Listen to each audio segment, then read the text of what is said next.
Caranya gini, tangan taruh di atas paha, matanya tertutup, nafas keluar masuk dari hidung, nafas yang halus aja. Terus lidah dilipat ke atas, ke belakang sana, kerak bahkan belakang, bukannya dikerak. Banget berarti ya. Belakang kekat ada di situ tuh suka ada kayak ada raba, agak kayak otot kecil, dekat gitu. Nah itu terus mingkem, tutup mulut, udah, terus duduk tegak, nafas yang sesantai-santainya. Udah gitu aja, ya. Udah. Nanti capek tuh lidah. Terus diam dulu. Iya. Terus kalau nanti ada apa-apa jangan bergerak. Jangan dia misalnya karena nanti mungkin akan ada seperti digigit-gigit apa gitu. Nah, apa itu sebabnya? Karena ini di rahang bawah terus turun sampai lewat kemaluan sampai ke tulang ekor itu jin. Tulang ekor naik ke tulang belakang sampai ke tulang atas kepala, apa ini namanya, tengkorak atas itu yang. Nah, jin supaya ketemu bisa ketemu yang ada bridge-nya. Bridge-nya adalah lidah.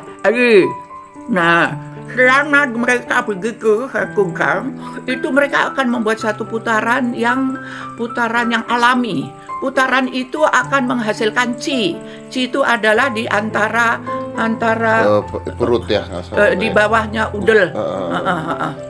Chi itu akan menyuruh syaraf untuk mencari titik akupunktur yang rusak. Nah, makanya nanti ada cetit. Jam pertama nggak ada apa-apa. Jam kedua ada cetit. Jam ketiga lebih banyak. Satu hari saya mengerjakan 5 jam. Sehari 5 jam? 5 jam. Satu hari, satu ini istirahat setengah jam, kayak 1 jam terserah. Lagi istirahat lagi, istirahat lagi, istirahat. Pokoknya 1 hari 5 jam. Itu kan, maaf, itu kan lidah diputar ke belakang gitu kan capek tuh. Nah itu antara Anda dengan yang lidah dan sebagainya itu ada perang. Iya, Anda mau pilih apa? Mau pilih capek? Ya sudah. Hanya saya, Tuhan, maafkan saya. Saya ingin berbuat sesuatu, tapi semua tanpa izin-Mu tidak akan terjadi. Saya telah bersalah merusak badan saya karena saya kurang teliti, kurang hati-hati. Nah, sekarang saya ingin menyembuhkan penyakit saya. Itu hanya akan terjadi kalau itu atas kehendak-Mu dan atas persetujuan dan atas keajaiban-Mu. Bila itu Kau kehendaki, Kau perbolehkan, saya akan kerjakan sekarang. Udah, aku baca sesuatu, udah terus mulai duduk, udah. Minta izin dulu sama Tuhan, karena ini punya Tuhan semua. Izinnya datang enggak taunya, udah. Sekali gitu, nah setiap selesai tangan diusap, tutupkan ke pipi, minum air putih. Tapi selama 13 hari itu tidak boleh olahraga. Karena apa? Syaraf sedang diatur oleh chi, di mana dia mau mencari, kadang-kadang gitu.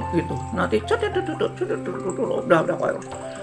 Nah, itu di waktu kita mengerjakan, kalau misalnya ada air liur di dalam, itu ditelan karena itu enzim.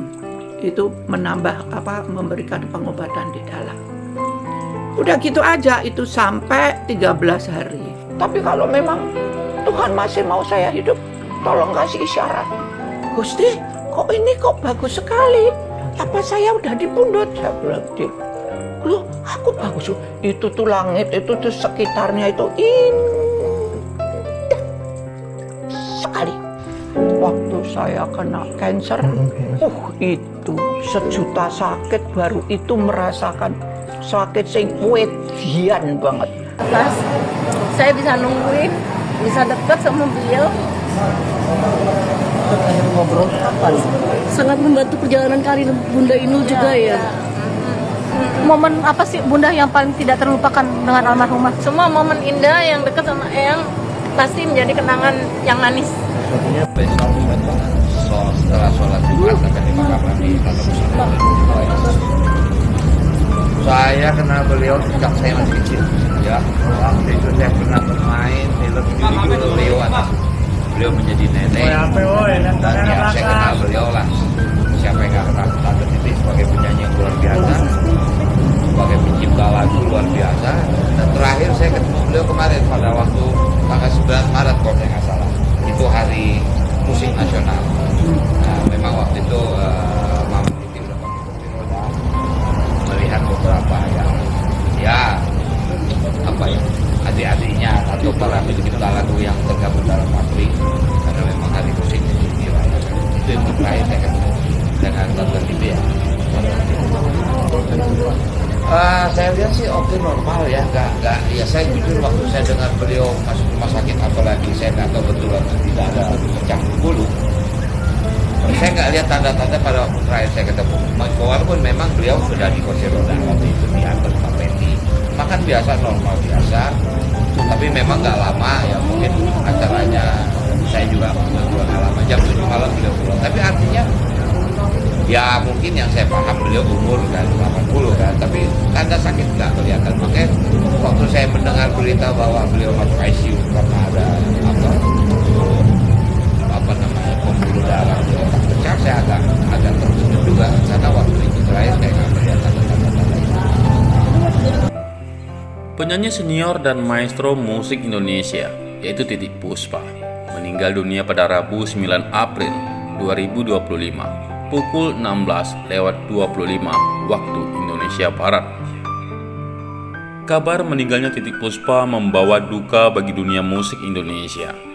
Kabar tersebut disampaikan pengamat musik Stanley Tulung melalui akun Instagram pribadinya. Innalillahi wa innalillahi roji'un. Selamat jalan Tante Titiek Puspa.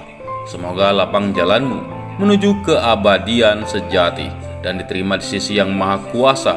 Amin ya robbal alamin. Berpulang jam 16.25, tulis Stanley. Unggahan tersebut disertai keterangan foto saat perayaan ulang tahun musisi senior Syahrul Bajumi pada 12 Februari 2025 lalu di kawasan Simpruk, Senayan, Jakarta. Titiek Puspa yang lahir dengan nama Sudarwati pada 1 November 1937 dikenal sebagai salah satu ikon musik Indonesia sepanjang masa. Selain sebagai penyanyi, ia juga dikenal luas sebagai pencipta lagu, aktris, dan penulis yang berkontribusi besar dalam industri hiburan tanah air selama lebih dari 6 dekade. Diketahui, Titiek Puspa meninggal dunia setelah menjalani perawatan setelah mengalami pendarahan di otak. Titiek Puspa menjalani perawatan di Rumah Sakit Medistra. Saya Titiek Puspa yang mengucapkan selamat Hari Raya Idul Fitri 1446 Hijriah. Minal aidin wal faizin, mohon maaf lahir batin, cium cinta dan doa dari Irang.